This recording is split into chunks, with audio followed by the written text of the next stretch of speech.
What's going on, Geek Pit? Welcome to another episode of Geeking Out the Metal Geek. I'm your host, the Metal Geek. I'm just super excited right now. I'm super pumped for this episode. So let's just get into our episode. Let's give a warm Geek Pit welcome to our guest today, Mr. Tim Strange. What's going on, Tim? What's up? How's everyone? I'm good. How are you? Say hi to the Geek Pit right there. Yeah. Hey, Geek Pit. You got the mosh pit. You know what the mosh pit is, right? So Yeah, you have all the geeks doing a circle pit right there. That could get a little dangerous right there. You know what I mean? Geek Pit going. Geek pit. All the geeks in the geeks in a circle pit. Yeah. Geeks out. Why not? Yeah. Why not? Yeah. Why not? Yeah. So, how have you been today? Yeah. I'm always good. I'm just sending the link out for people to ask me. Even though we share everything on Facebook to say, hey, tune in here. They message me and say, where do I tune in here? It's just on that link. On that link is where you got it. Facebook, YouTube, and Twitch. I think we're starting to get some people now. No. That was a bot. No. Never mind. No. Hey, bot. Hey, bot. What's going on, bot tricks? Welcome to the Geek Pit. There you go. Yeah, that's how we get things started right there. That's it. So how are you? More importantly, I'm doing good on this rainy day in America right now. You know, it's raining. What's going on, Ryan? How's it going? Yeah. Hey, Ryan. We're just waiting for some people to join us right now. But you know, I just before I get started, I just reached 1,000 subs right now, so I'm pretty proud about that. Congratulations! I had my 1,000 sub celebration. That was on Tuesday. Hey, what's going on? Long time no see. What's going on? I haven't heard from her in a while. She's so awesome. Are you refereeing tomorrow, Esther? Are you refereeing tomorrow? Esther, you refereeing tomorrow? Are you? What, Esther? Answer me. Answer me, Esther. So what promotions do you work with Esther? So W3L was Mega Slam. And a few others. Is there any other refs on? Yeah. Hopefully Katie will join us soon, you know? Katie will join, she said. She was going to tune in. She was looking forward to watching. Yeah. So I'll have no, it'll be good. It'll be good. I'll see you tomorrow, Esther, at W3L in Scotland. In Bonnie, Scotland. She's a big Ghostbuster fan, by the way, Esther, right there. You probably know more about her than I do. We had her on the podcast recently. Well, yeah. All right. Yeah. But I haven't talked to her in a while, though. So, you know, but oh, she's lovely. She's one of the good ones. I'm not even saying that because she's watching. You know, I would say that normally if anyone, asks. I gotta have her back on though. You know, so well, that's it. You must have more referees on. More referees. More referees. I'm a big advocate for referees. So speaking of importance, what is the importance of referees? The importance of referees is one, it's a safety element. You need a good referee in there to make sure that people aren't getting hurt, that people are getting checked on, things like that. But it's also the pivotal point of any match and any good story. You've got the right and the wrong, but the referee is the judge, is the middle line, is the one who rules everything, who sort of says this is right and this is wrong. If you don't have that someone enforcing the rules, then the rules don't mean shit. It's like if you say, "Oh, evening, Palmer." What's up, Palmer? How's it going? What's going on, dude? Good to see you. Sorry, continue. I cut you off. This Palmer. He's a good guy. But as I say, with the referees, it's a big important part for them is because they are a sort of dividing line between good and bad. So without that divided line, if the bad guy just cheats all the time and the referee never sees them, never catches them, it means nothing when he does get away with it. Mm-hmm. You know what I mean? And then the good guy, if the good guy's there and there's no sort of dividing line between good and bad, it's just a mess. Mm-hmm. So that's why the referee is there to sort of, as long as you give the referee credibility, work with the referee, and keep the standard high. I always tell a bad thing is when a referee comes out and the normal fans boo them. That's normally a sign that the referee's not very good at the job. It's because the referee's getting the heat off the fans. So people are booing the referee because they're totally discredited and they look shit at their job. So when someone walks out, they go, well, he's shit at his job because that guy cheats every 5 minutes. The referee never sees him, but at the moment the good guy does something, he sees him. He's shit. Do you know what I mean? Whereas the bad guy needs to get caught now and again. Yeah. Needs to go over the cheat. So that one time where he does squeeze past the referee and manage to get away with it, they go, fucking hell, the referee. Sorry, can I swear on this podcast? I swear. Oh, you can say whatever you want, dude. Whatever you want. Just don't get us canceled. Don't get cancelled. I'm trying to avoid that myself. But you could you're allowed to curse if you want. So no, that's fine. I just sometimes it slips out. That's all. I try not to, but as I say, it's sort of if you have the referee there, and I'd say a big thing that I am with referees is don't let people monkey you off. See, that's it. Palmer saying good ref can make a good match great. Exactly. That is true. So that is true. If you got the referee and then no, sorry, go ahead. No, I was just about to say, I think the referees, besides the wrestlers, are a big part of the match as well as the superstars because they're there to help the match. You know what I mean? Exactly. I mean, one of the things that I'll often do if I'm playing the villain or the heel is I'll be beating the guy in the corner and the referee will say, you got 5, count to 5, and it'll say, oh, wait, Tim out the corner. And I might just keep it a bit longer and he'll say, hey, get out the corner. And then I'll beg off the referee and say, sorry, I got carried away. Sorry, I apologize. And it gives them the credibility back because you've got a guy who's 6'6", 405 pounds, who is shying away from confrontation with the referee. So it sort of takes the approach where you don't want to get in the ref's face. You don't want to be, because they can disqualify you, and then you lose, which is not good. And there's a lot of the old school referees over here that will just, if you did cross the line of touching them or laying hands on them or back talking them, they'll just disqualify you anyway. And whether that's the outcome or not. A bad ref can make a match terrible as well. That is also they could ruin correct. the flow of the match as well. You know what I mean? So I've had referees before, and let's say important to get a good referee is, and a lot of people just say, "Oh, can you wear this referee shirt and go out and referee the matches?" If people don't know what they're doing out there, it's not fair on the guy you're putting out there for one, because he'll get heat from the wrestlers and stuff, because they'll go, mate, what the fuck are you doing? You're ruining this spot, or you're not there for this, or your timing's off for this, or where, because you don't realize how pivotal a point it is. So there's one spot that I do that I'll always do to test the referee, and it's sort of because I come out with a cowbell to the ring. So when I come out with a cowbell, and I'll tease, say I'll wrap the cowbell or something in the turnbuckle pad, or I'll rip the turnbuckle pad off. And the referee will catch me doing that. And he'll go, what are you doing over there? And he'll go and check and fix the turnbuckle pad. And while I do that, I grab the cowbell. And I go to the guy, I'm going to hit him. And as I go to hit him, he stops it. The guy grabs the cowbell off me. And now I'm fending off. Like, no, don't hit me with the cowbell. Don't hit me with the cowbell. The referee turns around and obviously sees the good guy with the cowbell and then pulls it away from him. Do you know what I mean? So it's a simple spot, but it builds that up to the point where if you have a bad referee and I had one referee manage to get himself in front of me instead of behind the guy. And I was saying, how did you manage to do this? It was harder for you to mess up that spot than it was to get it right, and you managed to mess it up. So it's quite impressive how you managed to navigate your way around to get into the most awkward position where you sort of make this not work. And I think it's a bit on the people as well, but I think it's if you get the positioning right, this is what go back to what Palmer said, is a bad ref can make a match terrible. It's like it's that sort of thing. I've had referees where they forgot to come out to the ring and they just stand in the ring for 5 minutes and there's no referee and you're going, where the fuck is the referee? Mm-hmm. And there's the two wrestlers starting the match, can't start the match because the referee's not there. And you're going like, and these are little things and it sets you off, and then the referee goes, oh, you give you a timing cue, oh, you've got 5 minutes left to go. But I know because you took 5 minutes to get out here, so that was 5 minutes of the match. Now we've got to try to get everything crammed into the... It's taken away. I get it. Yeah, exactly. You take away our time because it's not like the promoter can go, well, we'll add an extra 10 minutes at the end. So they need to get out the hall.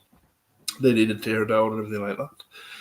So you're looking at it going to the people, like it's that's why a good referee is always key for me. And I think it's the big thing for the referees as well. Too many guys shit on the referees or make them out to be look a fool. So it's like if you're constantly cheating in front of the referee, constant. So I had like someone messaged me today and said, just wanted a bit of advice from you, Tim, about tag team wrestling. More often than not, I let the people come into the ring and let four of them have a bit of thing if they're trying to do a spot or something like that. And I say, well, no, they've got the count of 5 when they come in. Don't let them mug you up. And they said, well, sometimes I'm a bit more lenient because it lets them go if they're building to a big spot or something. I said, yeah, but you can't be lenient when it comes to that stuff because you're supposed to be the referee. You're supposed to be the person who enforces the rules.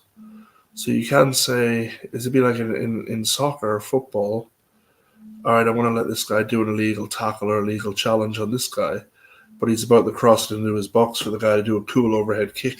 So I'll let him do it because it's going to be cool to watch that. But it totally shits on all the rules of the whole match. Because if you let that go, why don't you let everything else go? So it's like you got to enforce it. The guys who are in the ring, a lot of the times it's guys with inexperience who haven't been trained properly, and they go out and they try to put a match together, and it's not sort of their fault. But I said it's your job as a referee after the match. If it's new guys, you tend to be, I can understand you being a bit more lenient, but have a word with them after the match and say, listen, you've got 5. So anything you want to do in that 5 seconds between tag. Other than that, you need to get the hell out of the ring. Because if not, you build into a hot tag in the tag match. Mm-hmm. You build into that one moment where the guy finally gets a tag. If every 5 minutes, all 4 of you in the ring, there's no sort of build for that. Because the guy's in now, he's out. Why don't he just walk in? Because they've just been in the ring the last 5 minutes and the ref hasn't said anything. So what's stopping him from just walking in the ring now and getting involved? It's and that's what it sort of comes down to, is the credibility of the ref.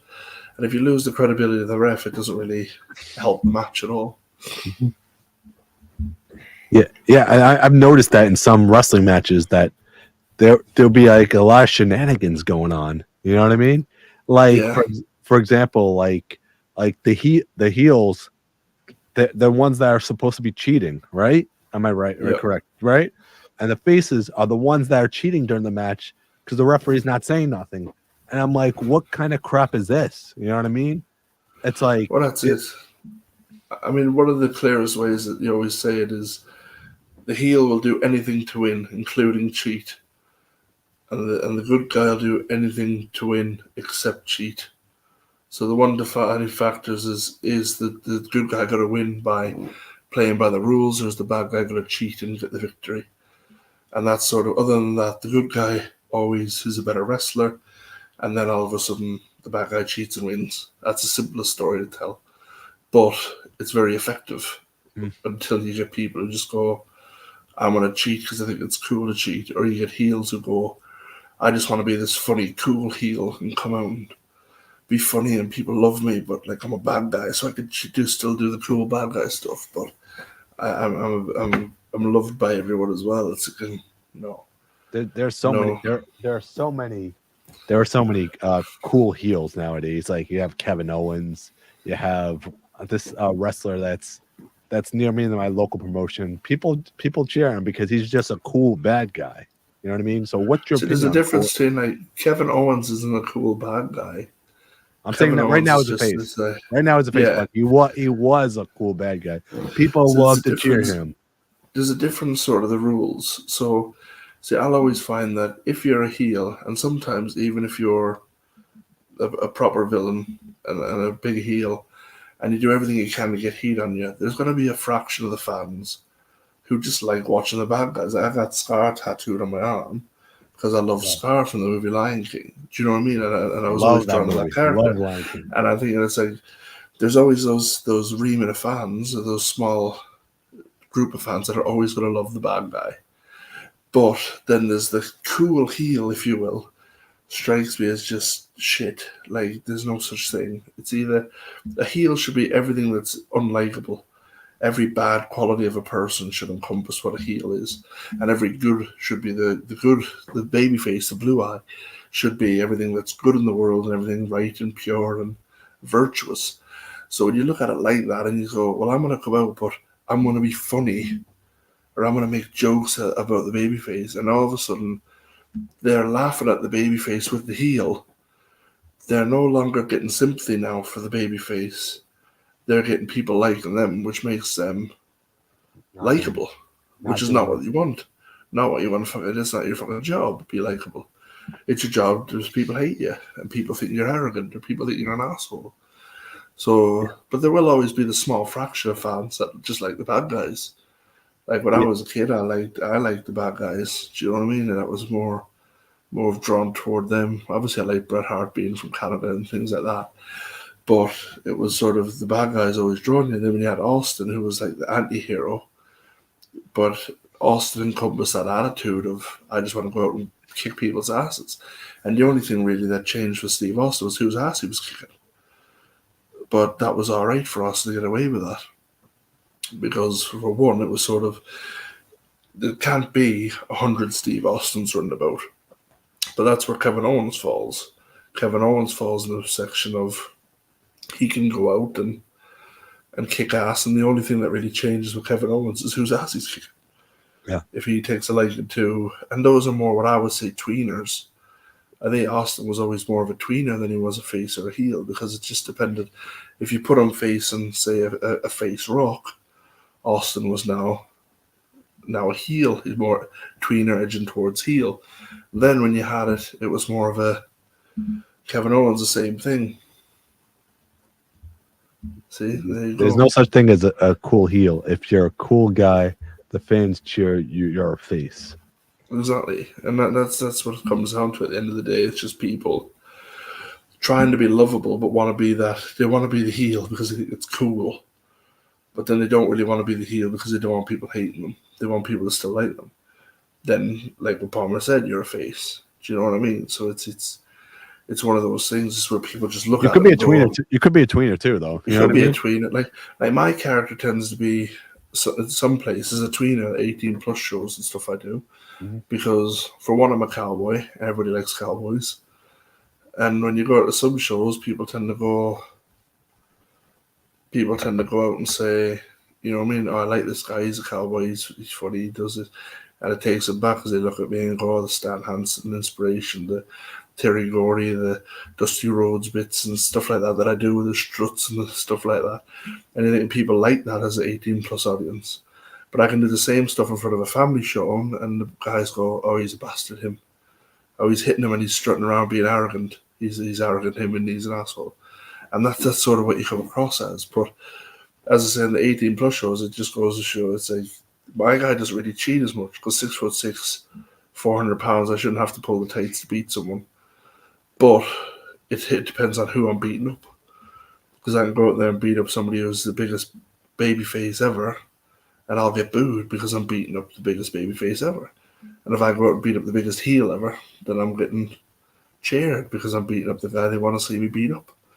So it depends on who I'm beating up. But at the same sense, when you do the family shows and you're not in that 18 plus area and you go more into the family entertainment, it is very much, I'm the bad guy, he's the good guy. Do you know what I mean? I get labeled more the heel then. I play more the heel in those shows because it's more family oriented toward children and WWE audience, if you will, who just want to watch he's good, he's bad. I understand he's good, he's bad. I cheer for him, I boo for him.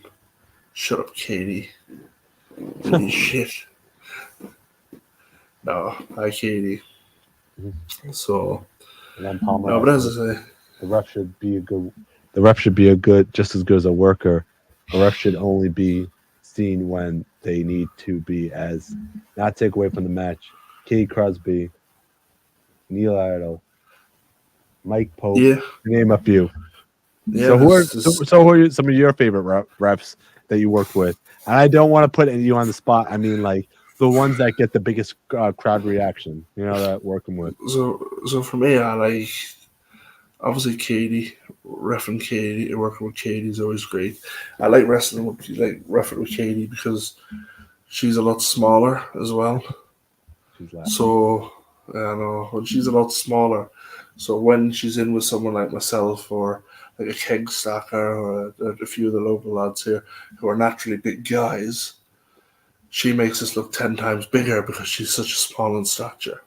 Yeah. Is why it's so important that we keep her credibility. So you got Katie, you got Scott Bell, you got Lee Thomas, you got Reese, you got Ross Cowling, you've got Rich Swift, are some of the refs that I love working with. Sandy is great. There's so many great referees out there, and this is why it frustrates you when people just chuck anyone in a ref shirt. You know what I mean? Because to get a decent referee, people just say it's the same thing as ring announcers. Mhm. People just go, "Can you do ring announcing for us, mate? Because I haven't got anyone to do it." Or can you referee this match? Because and these are pivotal parts of the shows. Because like I was told from when I first started 20 years ago, that the selling point is the ring and the presentation. When people walk into the hall and see what they're going to watch, if your ring looks rubbish, then people are not going to have a big high hope of the show. Then you've got your ring announcers, the first person they see normally, because they're going to be the person who comes to the ring and starts making announcements. So if they're there in jogging bottoms and a t-shirt and looking scruffy, people are going to go, "What the fuck is this? What have I paid to watch here?" Because the ring's fallen to bits and the guy in the ring has jogging bottoms on and a vest. Do you know what I mean? It's as if he was just sitting at home and just thought, "I'll go announce this show down the road." But I think that's why it's so important. Like, you've got people like Stevie Aaron who does it, Adam Palmer, Adam Blackburn, does it. And all of these guys are great at the ring announcing. They get the crowd involved in the show. They push the show. They promote the events. They promote the merch stand, which is all important for the wrestlers to top up their earnings. And I mean, they're on the way. They build up the show. So as soon as you see these guys in a suit and they're looking smart and they're saying, "Ladies and gentlemen, the show will start in the next few minutes," it gives a professional element to the show. Yeah. Where it's not some scruffy bastard in a shirt that doesn't fit him standing in the ring with the buttons about to burst, going, "Oh man, I'm just going to talk about the wrestling start now." You know what I mean? It's like they've got a pattern, they got a bit of thing about them, and for the sake of it, there's that many decent ring announcers out there now, and there's that many decent. Like you got Bobby Cash, for instance, he's another great ring announcer. There's so many great ring announcers, so many great referees.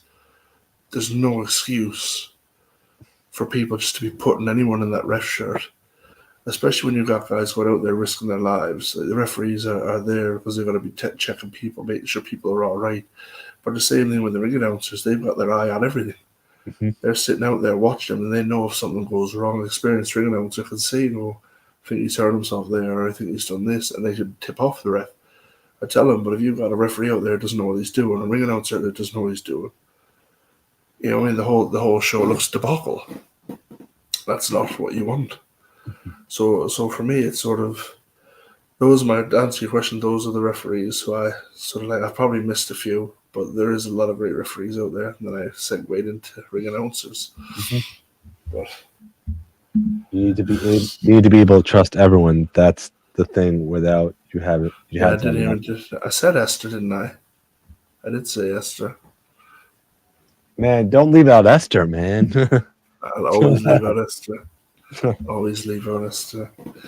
She always messes up Esther. That's the heel and Tim talking right there, That's man. it, That's it right there. The heel's coming out. It'll be the quick counts tomorrow. So, No, but yeah, if you want to talk a little bit about your match with Tomby, man, Tomby is no stranger to the podcast. He's been on the podcast. Yeah. I really enjoyed that one. The small little clips on your Instagram. Yeah. So that was me dabbling in the deathmatch world. So it was great to be in there with Tomby and Jack in the triple threat for Bleeding Gums Wrestling up in Scotland. Who, if people haven't checked them out, if you're a fan of deathmatch wrestling or a fan of wrestling at all, you should check them out. They're really good. They've done a couple shows. I did the last one. They've got another one in June. So I think it's June or July 20th. July 20th it is. So it's those guys are killing up there. The deathmatch scene as a whole has grown in the UK now, which is great to see because I was always a fan of it. Years ago, we used to trade. I'm going to show my age now. We used to trade VHS cassette tapes from America.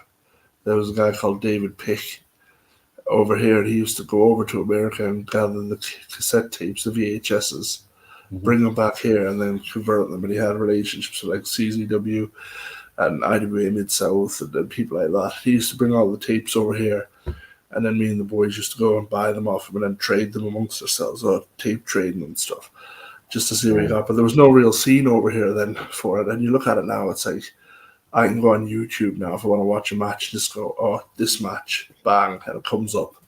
And back then it was like, oh, I want to watch this match. Oh, have you seen this match? You gotta watch this match. And you'd be watching it, and like it's incredible how technology has helped. I don't understand technology, but it's helped a lot. We've made it accessible for people to study wrestling and stuff like that as well. Because I remember trying to get stuff when I became a big fan of Terry Gordy, Stan Hansen, and trying to get stuff. That's what I was going to just say. Yeah, I was going to say, I see that lariat, and I was going to ask you about that lariat that you always hit. And is that a reference to Stan Hansen or?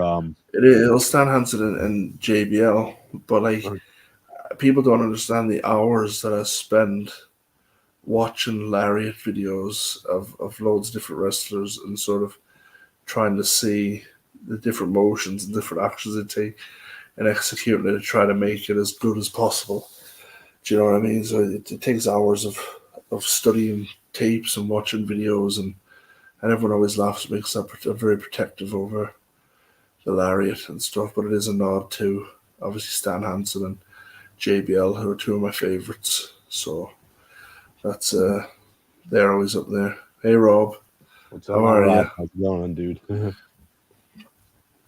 So yeah, I watched your clips on YouTube and Instagram, and I was saying, wow, he hits that lariat just like Stan Hansen right there. Yeah. So I was like, that was one of the questions I wanted to ask you was that like inspiration to JBL and Stan Hansen? Yeah. And you answered my question. Yes, it was. So yeah, 100%. So I appreciate that you've noticed that. So it's good.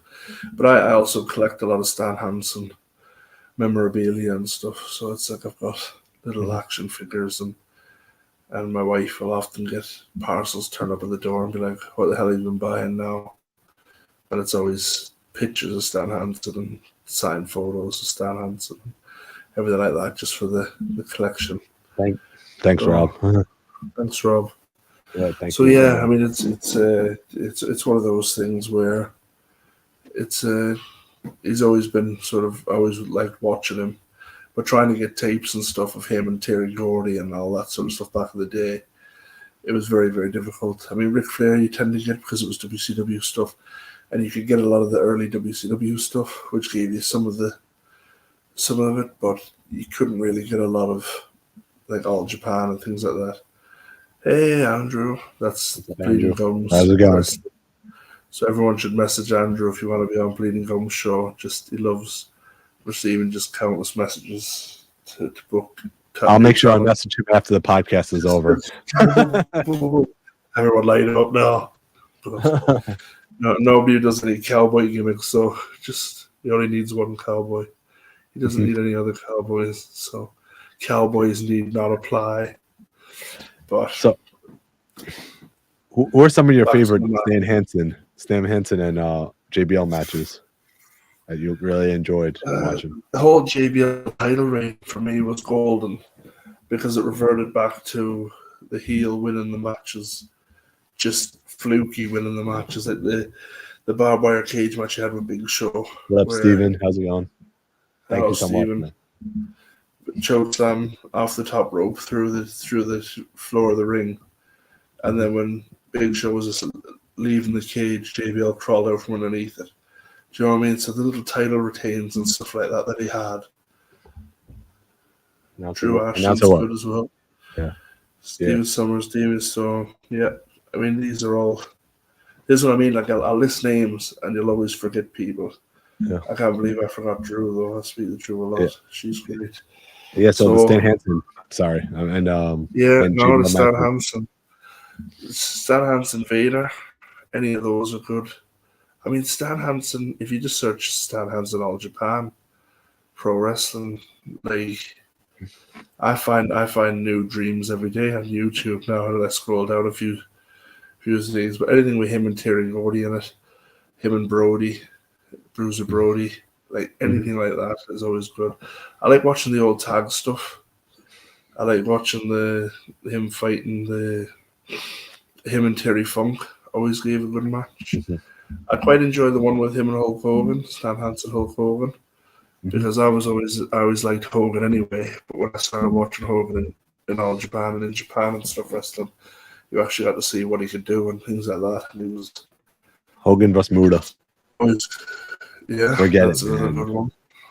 So Hogan. but this is the thing, is like everyone who shits on Hogan realizes that he didn't need to do anything more for the American audience. But over when he was in Japan, he really went to work. He had to And that work. was- He had to work in Japan. But if you watch That's that match with Muda, I'm like, this is not a Hulk Hogan match. This is a great Muda match right there. Oh, You know what I yeah. mean? Oh, yeah. So But there's the thing, you watch Stan Hansen over there, you watch him in America as well, and he's going all out. But like him and Vader, I like him and Vader just go and beat the shit out of each other. So it's like, I just like that whole brawling style of it. Mhm. So I just like the whole. So it looks like I'm a big fan of the old grid, like a lot of the Puerto Rican stuff, the Dick Murdoch, the Bruiser Brody in Puerto Rico, the Abdullah the Butcher, stuff like that. I watch and I enjoy because it just looks like an all-out fight. There's not really a lot. There's some wrestling involved, but most of it is just brawling, punching, kicking. Mhm. By any means necessary to get the win type thing. But JBL matches, you got JBL Eddie Guerrero, JBL Undertaker. I quite like JBL versus the Boogeyman feud, just because I think it added to the comical side and gave him leeway to be away from the asshole. He got to play a bit more comical role. JBL, when he did that beer drinking competition with Stone Cold, where he was just pouring the beer down him, stuff like that, I'd say. But there was never any dispute that JBL was a heel. And I think that's the same thing, but I would always say that Stan Hansen was always more of a tweener anywhere he went, because he would beat the shit out of people, but people liked him for it, really. And it goes back to, again, Vader versus Hansen. Yeah. Hansen got Vader's eye out of his socket. yeah, I got a picture of a signed photo of Stan Hansen from that match, and you could see Vader's eye like bulging out. So it's all quite gory, but that's a good match. But the fact is, like, they don't make him like they used to, because back in the day when Vader his eye fell out, he just put his eye back in and carried on with the match. Do you know what I mean? And that's what I like about it. That's what I like about that's why I quite enjoy the deathmatch stuff as well, because the deathmatch sort of encompasses that sort of smile, pull your socks up and just bite your tongue and just go through it, grit your teeth and get through it type thing. And I think that's a big appealing thing for me, because I like the old school sort of wrestling stuff and things like that. I think that sort of weighs into that. So how do you exactly get ready for a death match? Exactly. It's the same way as you get ready for a normal match, but I think it's more your adrenaline's going when you're going out there. I mean, I haven't done a lot of death matches. I've got about another 6 or 7 lined up this year, and I really loved the ones I did. So, and that was obviously thanks. But I think the thing for me is my diary is full, and I do a lot of family shows and I do a few 18 plus shows, but a lot of my stuff is family shows and things like that. I'm sure. And I love the death match. I always wanted to do it, but there was always a niche group of guys, and as great as they are, the deathmatch guys and the people that are so welcoming in the community, like the deathmatch wrestling community, is so welcoming for new people and so great for people to get involved and very welcoming as long as you go about show respect and things like that. But I've never met a more supportive bunch than like the Deathmatch Outlaws, the Tally Douglas. Obviously, I'm good friends with Lou Nixon. Obviously, you got Big F and Joe, Michael Caden, Darko, like Toomby, Jack Harrop, like all the deathmatch guys, B.A. Rose, like there's loads of them. Again, I'm going to list names and probably forget. Alton Thorne, Jack Bennett, like all these guys are great wrestlers in their own right and do a lot of fighters, but also capable of doing the deathmatch stuff. But they're also very like welcoming when it comes to bringing people into the death matches, and always very supportive. Like if I've got a new T-shirt out, all the guys will support my T-shirt, everything like this, and everyone does it for everybody. Whereas a lot of times, if someone goes to the States, like Lou did recently, Everybody was over the moon that Lou Nixon went to Philly and did 8 shows and killed it over there, and everybody was over the moon for him, and it's great to see. But a lot of other wrestling communities, smaller communities, if you went over there, it would be, oh, he's went over there because of this, or he's done that, and it's very bitter and negative. Whereas everybody over here is just happy that people are winning. Do you know what I mean? It's like his success doesn't deter your success. And that's one of the things I try to tell people is like, we can all succeed here and have a good time. Yeah, maybe some other people might get that opportunity that you wanted, or some people might get that spot that you wanted, or that match that you wanted. But it doesn't mean you could never have that match. You know what I mean? It doesn't mean that opportunity is never going to happen or come back again. But you being negative and casting shadow on that guy, or he's only got that because of this, or he's only doing that because of this, it makes you look like a dick. Do you know what I mean? It doesn't hurt them. You know what I mean? It just makes you look like an asshole.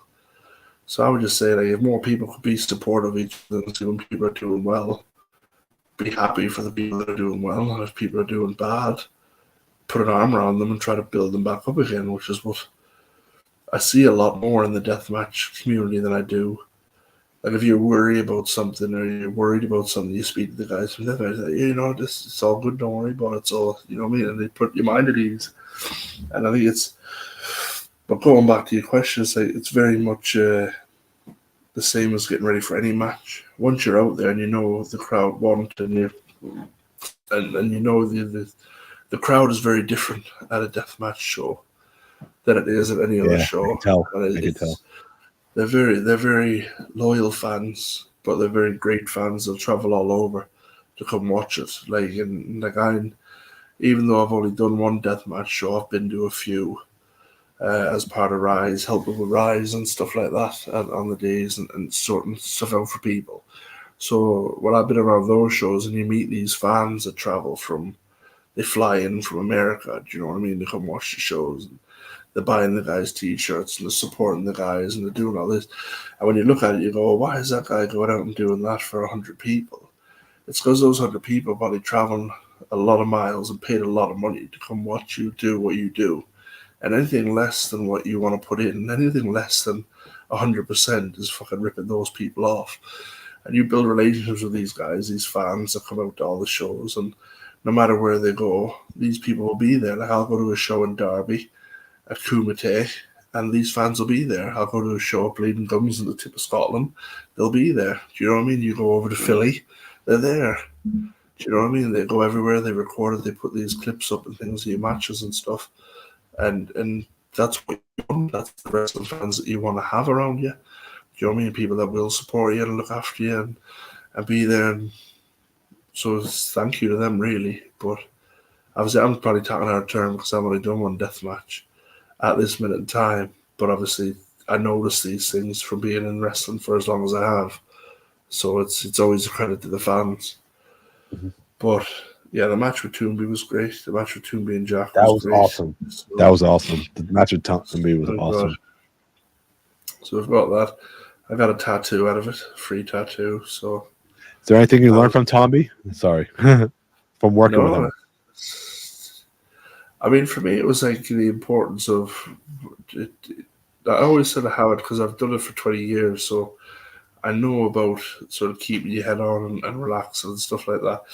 But I think when you're out there and you know, you go out there and you're having a good time, and you're seeing the people, and because before we went out to do the match, we were talking about like the camp shows that we do, and like the chicken chants and the big claps and the "We Will Rock You" claps and stuff. Yeah. And obviously at the beginning of the match, it's like we're all out there in the ring, and Toomby, who's this zombie man character, just starts doing the "We Will Rock You" claps.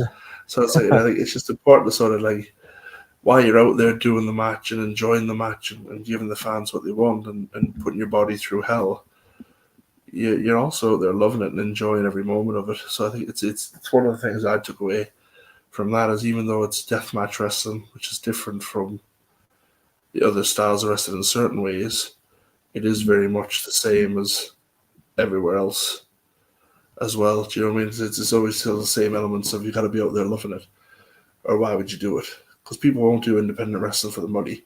Yeah, you can make money doing it, and you make decent money, but unless you're a high pinnacle, like a Matt Cardona or an ex-WWE guy or an ex-AEW guy or or you know what I mean, you're not going to make Money. anywhere near enough money.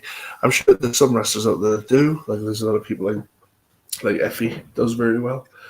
Top guys on the Indies will make money. I'm just saying that not XWE guys, but there are like some guys that say, yeah, I want this, and they'll get it because they're a high in demand name. You know what I mean? Well, that's it, and that's what I mean. I think I'm not saying there's no money in it, but I'm saying I don't think you don't get involved in it. You don't start at the bottom for the money. You start at the money because you love it, and at the end of the day, if you do manage to get up to the point where you're making really good money from it, happy days. But it happens for some people. It doesn't happen for others. But overall, it's Effie getting a title shot on Sunday. What's that? Effie's got a title shot. I know. I like Effie. I follow Effie and Ali Catch and so I like to see what they do. I like what they're doing with Mance Warner. I like Mance. I like Manders. So I like Manders a lot because he's a cowboy. So it's sort of I like his stuff, but it's looking at it like I like what they do with Mance as well, Mansa. So it's I've followed that feud quite well because I like the sort of twist in it. Because it touches base on sort of the cliques that you do get an independent wrestler. You do get a group of friends that come up together and do stuff together. So you're like, oh, turn on them because you need to be next in line. You need to create your own spot rather than wait for him to give you a spot type thing. And I like that. So it's good. See where it goes. Hopefully Effie wins the title. Do we want Effie to win, Steve? Yes.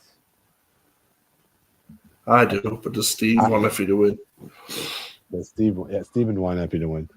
Was there ever a time where a promoter refused a spot from you, said, we're going to do this, and then you said it was too dangerous, and then the promoter says, you know what, I don't know if I want this on my promotion because it's kind of too dangerous because, you know what I mean? The times where I've gone to people and said I want to do this, and the promoter said no, don't do or like a promoter. If you want to have both. Yeah, it's both. There's times where I think it's not really the promoter that would pitch the spots to you, it's more the other wrestlers. And the thing is, it's like some promoters will say no to stuff because they have to, not because they want to, but because if it's like for me, I want to use fire a lot. I like fire. That's what I'm asking. I'll go to people and say, "Can I use fire?" And they'll go, "Well, no, it's indoors. Insurance doesn't cover us. Do you know what I mean? It's too risky." Da, da, da. And for a degree, you got to be a grown up and say, "Yeah, fair enough. Can't use fire in this venue, but we'll use it next time we're outdoors." Do you know what I mean? Next time we do an outdoor show, we'll do it. And I think, but then there's other times where I've had people pitch ideas to you, but you have to look at the sort of the three elements in it. Really, is how dangerous is it? Do you trust this person to deliver it safely, and do you feel confident taking it? And the squeeze has to be worth the juice. If the move looks shit, but it could paralyze you, what's the point of doing it? Do you know what I mean? It's not going to look good. It's not going to do anything. But if any move was going to sort of, don't get me wrong, I understand a scoop slam could paralyze you. But the chances of that happening if you're in there with someone who knows what they're doing is very slim. Do you know what I mean? I think it's eliminating the risk and looking at, is the squeeze worth the juice at the end? Is the risk outweigh the reward of it? And if the risk outweighs the reward and there's no real way to do it safely, then why would you do it? There's some things, elements in there that say you'll do stuff and you'll go, yeah, this could go wrong, but the chances are very minimal. Like Darby doing that glass spot. Yeah, to be honest, he probably was like, okay, I'm going to do it like this. I'm surprised that promoter didn't say, that's a little dangerous right there. I think we should just tone it down. The thing about that spot, it was like it didn't make any sense to the whole thing. It was just like he did it because it was more. It was one of those spots where I feel that he did it just because he wanted to do it, more so that it was actually going to add anything to the match. He wanted one of them holy shit moments, like a Foley who went off the cage. He wanted something that he could put into a highlight reel. But if you even look at it, what was the setup for that? It was like was it Jeff Hardy who was it sitting on the glass, or one of the Bucks, Young Bucks or something? No, I think it was one of the Young Bucks, and then Darby He was Allin. just standing by the glass, and then Darby Allin came off the top of a ladder to the Dude, outside. the glass coming out of his back. Nowhere. Sorry. But that's what I mean. It's like that sort of stuff. You look at it, you go, you're coming off a ladder to hit a guy with a move you'd never do. Like, this is not a move that you do often. You would never. There's nothing you're going for that's in your arsenal that you're going for at this moment in time. He's not even lying on the glass. He's just standing next to it, and you land flat on the glass. And it just, the whole thing, the whole setup of it was just. It would be different if they were doing a ladder match for the belts or something, and they were fighting for the top of the ladder, and the Young Bucks pushed him off it, and he took a backward fall through the glass. Then you could say, yeah, fair enough, that's there. He's took a backward fall through the glass. That's a spot that at least made sense into the match. But just going, you stand there by the glass with nobody around you. I'm going to climb up to the top of a ladder and jump at you for a swanton that you're not even going to be lying down for. You're just going to be standing up anyway. But to totally miss you, come over your head and go through a pane of glass. Why? Why do it? It's not worth the reward. It's not worth the reward either because it's like all that glass I had to pull out of his back. It's like those little shit. I mean, because not only because of the height as well. You got to think about it this way. Okay, you're doing a glass match. You throw somebody into the glass. But he was coming up doing a swanton off the top of the ladder through the glass. I'm like, he had so many pieces of glass in his back. And he was bleeding by the end. And it was, but I mean, was it really worth it? You've got a family audience there as well. So you've got kids in the rows, and there's glass going everywhere. And that was dangerous for the fans, too. That was dangerous for the fans. What I mean. There's no sort of precautions made to protect the fans from shards of glass flying. They put it up on the projector, the thing saying weapons might fly into the crowd. If you get hit with a weapon, you can't sue us. And that was their disclaimer. And I was thinking, you can't just pop a thing up on a board saying, hey, you can't sue me if we put someone through a pane of glass, because that's outside the boundaries of what you're going to see. Like when I was a kid and my dad took me to watch wrestling, if I went to watch wrestling and a guy came off the top rope, went through a pane of glass and glass shattered in my face, my dad would be like, this is not what we watch on TV every week. This is not what we watch. Do you know what I mean? It doesn't really, what the fuck is this? And yeah, you'd probably end up suing them. But you think, like, you can't just put something up going, hey, don't sue us. All right, we won't sue you then. Because you've put that up, I'm not going to sue you. So it's, but I think that's the main thing really. For the risk wasn't there. The risk was there. There was no real reward to it, and it didn't make sense. So it hurt the match. Overall, it was more about Darby getting his shit in than anything else. But it's not a knock on him because I enjoy. Like when I found when AEW first started out, he was doing these things where you put people into like a wooden barrel and then try to do his coffin drop. The Cracker Barrel. The Cracker Barrel. I remember that when he did the Cracker Barrel match. The coffin drop through the Cracker Barrel. And like stuff like that, you go, oh yeah, that's cool. Jack. No. So, but like, as I say, when you do that, it's like, I can see why it makes sense. But if you just jump off the top of a ladder through a pane of glass, just for the sake of it, it's like, you look like a dickhead. Sorry. But that's what I think anyway. What's the craziest thing you've seen in a match, you'd say? I want to know what because you've probably seen some crazy stuff in your matches. So what's the craziest? There's a lot of it's crazy and it's crazy to say. So for me, it's like anything like involving a pile driver off the top of a ladder makes me wince. You know what I mean? And like I don't mind the pile drivers onto a chair, onto the floor, stuff like that. But anything where you're falling from a great distance with a pile driver or anything like that tends to make me go, the risk to reward is not, because you'll get the same reaction if you just did a slam off the ladder through the tables or whatever rather than a pile driver. But I think it's I think that's one of the things. I don't really know if there's anything gross I've seen. I've seen Jack nail his dad's ear to the ring in the Last Man Standing. That was probably one of the things I've seen, whereas to beat his dad, he nailed his ear to the ring. So his dad couldn't literally get up because his ear was nailed to the ring. So I think that was probably up there with something that gruesome that you see. But again, my dad wouldn't let me nail his ear to the ring. So I guess Jack's dad loves him more than my dad loves me. So there's Jack. Man, I want to hear Jack's side of the story on this one, man. You know, on that one. Just get him on. He'll tell you some stories. I've known Jack since he was a boy. His dad trained me wrestling Iceman. So I've known Jack since he was little, and now he's wrestling. So it's out of all these years and years and years of him being annoying and being at shows annoying everyone, I finally get a chance to punch him now. So it all comes back around now. But anyone who wants to watch that match, I think it's on IWTV if you have that, and it's on Rise. Just search Iceman versus Jack. I think it's the second one. Jack will tell us now which one it is. I think it's the second match they've had where he does that.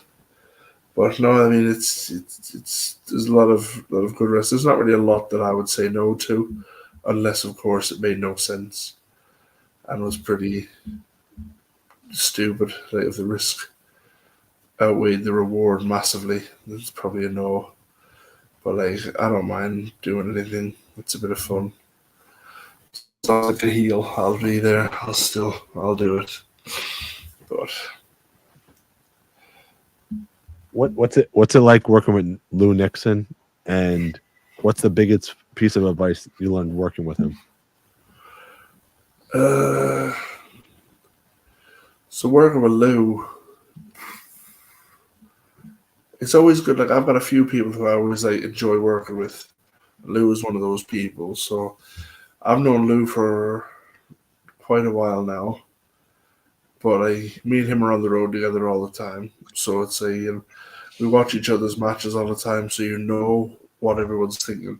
We give each other feedback all the time on matches and stuff like that should always improve and things like that. But it's like I think for the advice that I get from Lou a lot is more for the deathmatch stuff, because Lou's a lot more experienced in the deathmatch stuff than I am. I mean, I'm one match in. Lou's done it internationally. He's fought some of the biggest names and in death matches, and so he knows a lot more about sort of what to do and the spots to do, and this is the best way to do them and the safest way to do them and things like that. So when I'm talking to him about stuff or I'm talking about certain things, he'll sort of let me know a bit more about it and the inside stuff. But then the other stuff, sort of the psychology and storytelling of matches on family shows and entertainment stuff like that, I tend to lend him and help him with the flow and stuff like that of his matches. So it tends that we work quite well together. So when we do get a chance to wrestle each other, it's just always a good time because we can just get out there. We pretty much know what we're going to do. We can call each other spots. Do you know what I mean? Like we know exactly what the other one's thinking. So it's seamless. And I think you do get that when you work with people regularly. But I think when you get along well and you have that sort of friendship and relationship with someone, I think that's when you can really go out there and sort of make some magic and make some good times. Like, so I think it's working with Lou is always good. Traveling with Lou is good. Lou's one of the good guys. Like he's always sort of level-headed. I don't want to say too many good things about him in case he watches it, and he knows that I'm putting him over and saying he's good in that. But he's one of the guys. He doesn't change. There's a lot of people out there. I'll say this: there's a lot of people out there that they'll play the room. So if the room likes you, they like you. If the room doesn't like you, they don't like you. But Lou's not one of those guys. Lou is the guy that if he likes you and somebody doesn't like you, he'll vouch for you and speak up. You know what I mean? If someone's talking to you or something like that. So I think it's good to have people like that about, because there's a lot of snakes. So when you do have that core of good people around you, it just makes you love wrestling a little bit more and have that good core of 5 or 6 guys who you talk to regularly and bounce ideas from. And if you have that, you know what I mean, you're in a good place. How did the Canadian Cowboy gimmick come about? Was there inspiration? Like, did you watch a lot of cowboys growing up, or Yeah, TV shows? so for me, I sort of grew up in a small town in Newfoundland, about 3,000 people. So it was very redneck country sort of place. It wasn't really a lot to do but hunt and fish.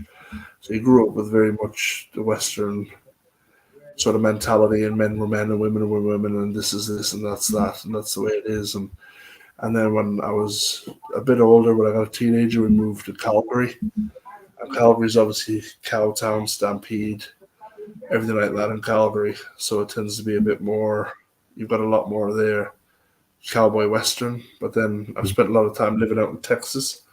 So I've spent a lot of time there as well. So Western films and stuff has always been a big thing for me. I've always been a country music fan.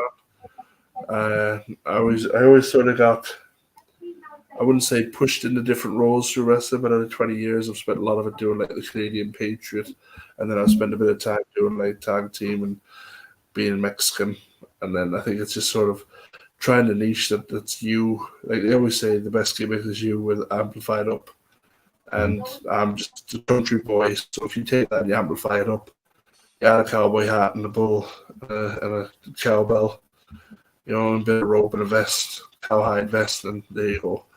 You know what I mean? So it's for me, it's all about just, it's a bit of me, but it turned up a bit, and I just have a lot of fun with it. So, but then obviously you've got the Stan Hansen stuff as well that helped. The Stan Hansens, the Terry Gordy's, the Dusty Rhodes, the Terry Funks, the Bob Ortons.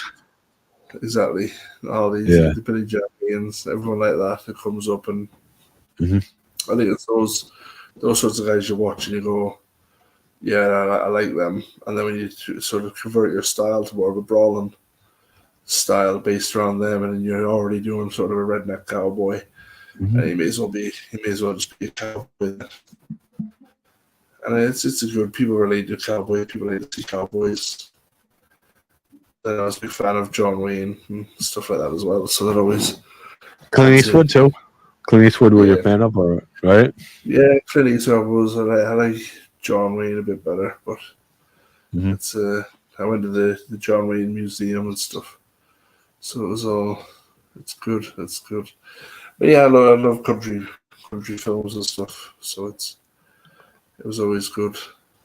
We'll have to do top 10 country movies. Oh, we gotta do it. You gotta come back for Geeks Top 10. We'll do something. We man, for you know what I mean. So that's it. Top 10 country songs. Top 10 Western films. 10 Western films, man. There are a lot of good Western films, man. There is a lot of good spaghetti westerns are the best. The old school classic and current ones. There are some good current ones too. I like the Magnificent Seven remake. I quite like that with Chris Pratt and that. I quite like that. Yeah, so that was quite good, even though it's very similar. A Million Ways to Die in the West. It's a comedy. It's a comedy. It's a comedy. Yeah, with Seth MacFarlane, isn't it? Yeah. That's quite good. That has Liam Neeson in it. Is that right? He plays the villain. Liam Neeson's in it. Yeah, it's good. I like that one. There is a lot of ways to die in the West. Esther's still here. The good, the bad, and the ugly. There you go. Right. That's it. That's a good film. Yeah. Esther was there on opening day for that one, for her 20th birthday. She went and watched that one. So, but I have one more final question, and then I guess I know it's getting late in the UK, but it's like something this is something I should have asked before, but it's like, how did you get your start in the wrestling business exactly? Well, when I first started wrestling, I started out. This was early 2000s, just after Bret Hart had his stroke, and I met Bruce Hart at a big card signing in Calgary, and he invited me up to the dungeon. I went to the dungeon a couple of times, and then I moved over to the UK because I met a lass. So I moved over to the UK, and then I still wanted to continue wrestling training. And then I found a wrestling training group in Newcastle. I was living in Middlesbrough at the time, which is about an hour and a half, 2 hours on a bus to Newcastle. And that was where I went to. It was called WZW WrestleZone Wrestling, and they had a New Breed Wrestling Academy. So I went there, and then started training with Iceman and Tony Spitfire and people like that. And then we went up there, trained with them every week. And then eventually I got, back then it was a bit different. You sort of had to wait for your opportunities. You would turn up the shows, you would do the ring, you would do the chairs, you would do security on the show. You'd pack up, you'd be the first one there of the day, the last one to leave at a night, and you wouldn't have a match. Do you know what I mean? But that would be what you would have to do back then. And then sort of we did that, and then eventually there was a show coming up in Scotland. And Iceman said to me to come along and do the show with him. And that was for W3L, the promotion I'm still working for tomorrow. They still run. That was their first show. And they just had their 20th anniversary last year. Yeah. And that was sort of coincides with mine because my first match outside my home promotion. So I had done matches before locally and for like the WCW shows and stuff like that. But I hadn't gone out and done any other outside bookings, and this was like my first outside booking, and then sort of went with them up there and did all right, I guess.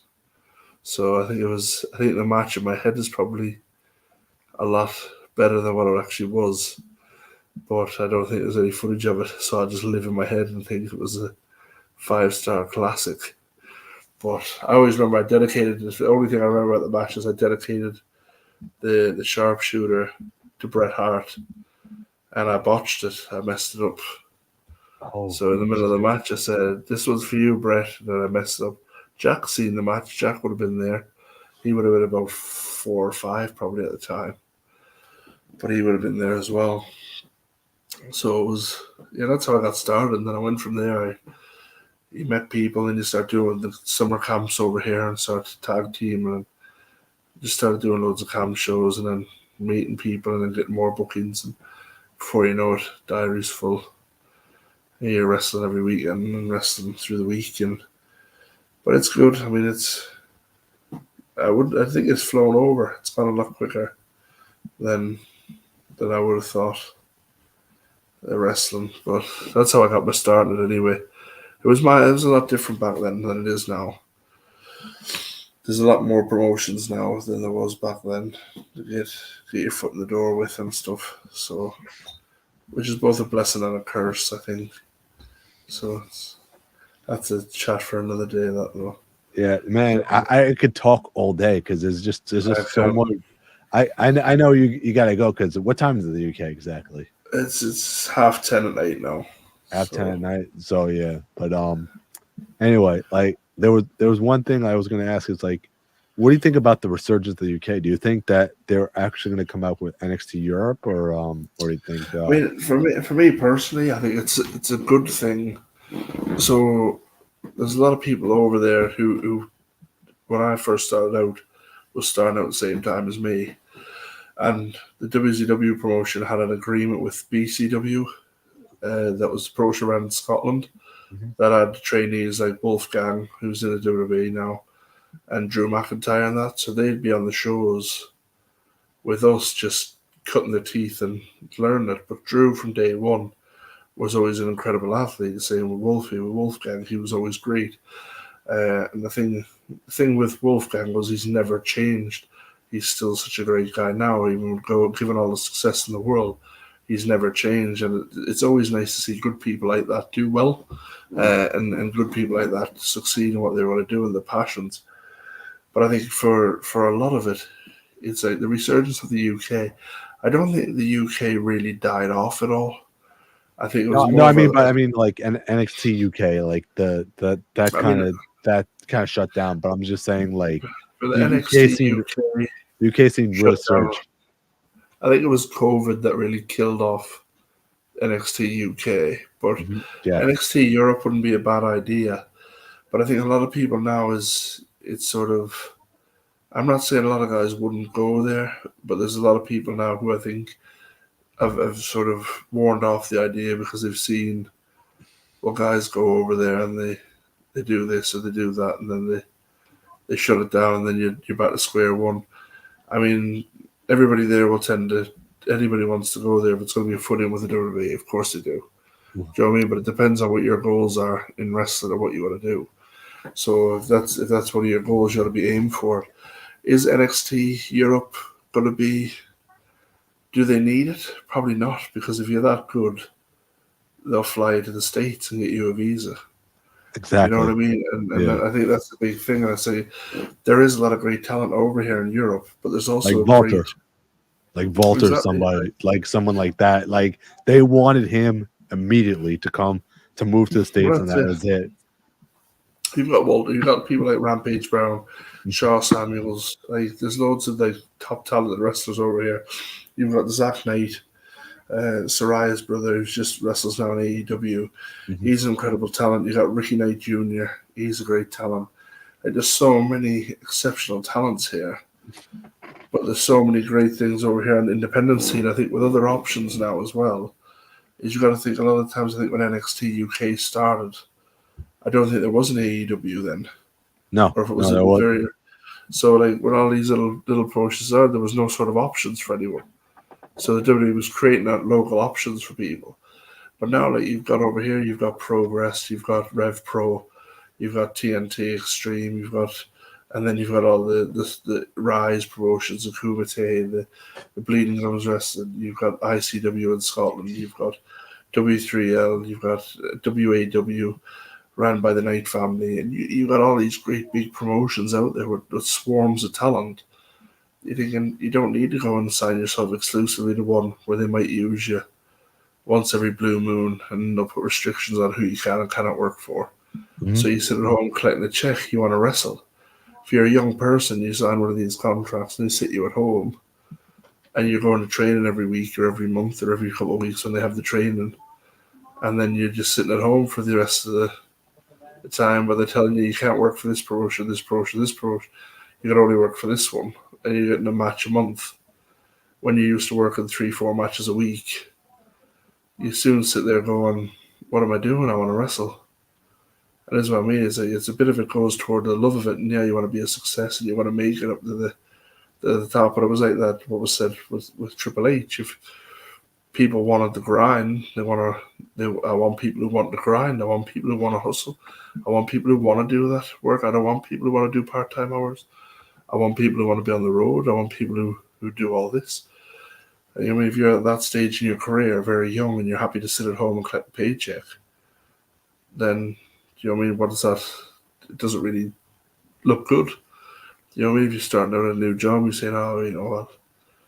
I want to do this, is regardless of what you did on Independence beforehand. Because, yeah, it was great. Like, I'm saying, like, a lot of these people. It's a restart. Exactly. That's what You're restarting. You're going into a new company. You're asking for X amount of money, hundreds of thousands and millions of dollars, and you're saying, "Yeah, but I only want to work 2 days a week." And if you're agreeing to that from like a Tony Khan perspective, you set yourself up because you're signing these big names and they don't really want to work. So it's and then you get more injuries because people are rusty or they're not working as often as they used to. Not training as often as they used to, and then they're getting hurt, and then you've got a load of people on the payroll sitting at home injured. But that's a story for another day. That's a whole nother topic we could talk about in the future. Yeah. Just NXT Europe and the WWE and stuff like that. So, but yeah, That's it. Tim Strange, I would love to thank you so much for coming on the podcast. No problem. I enjoyed this conversation though, and where can people find you? What are your upcoming matches? And so where can people book you? So if they want to find me at Mr. Tim Strange is my Instagram, my Twitter, and my Facebook page. You can message me on any of those. I do come back to people. I'm not very good at technology, so I would say if you do message seem me, like you're doing good. I do all right on this because it took me. I had an hour to set it up beforehand. Yeah.